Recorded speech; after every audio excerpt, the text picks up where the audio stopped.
Good evening everyone. In recent weeks we've looked at the cases of some, and I think it's fair to say this, very disturbed individuals on YouTube.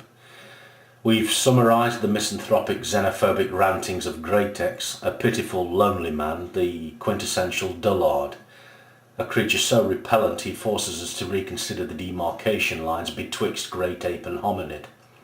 Indeed, our puckered-lipped throwback exhibits a propensity for self-harm that would induce rabid jealousy in a lemming, his chosen method of protracted suicide being accomplished via the mechanism of drink.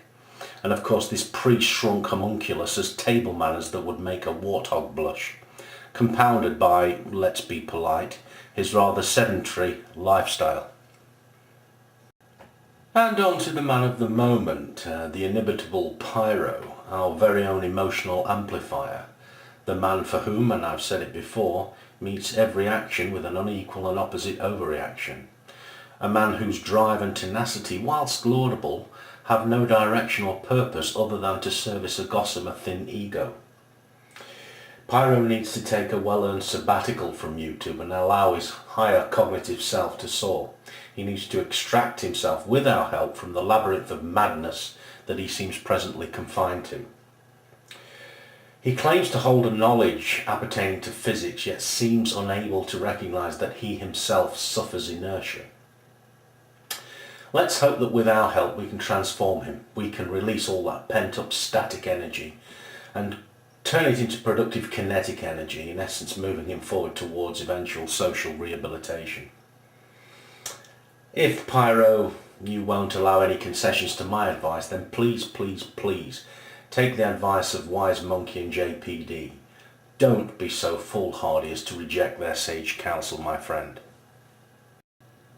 Whether it would be indeed even possible to rehabilitate somebody as disturbed as Variablast is a question that could only be answered via a multidisciplinary approach, and I certainly haven't got the time or energy to even venture down that treacherous path.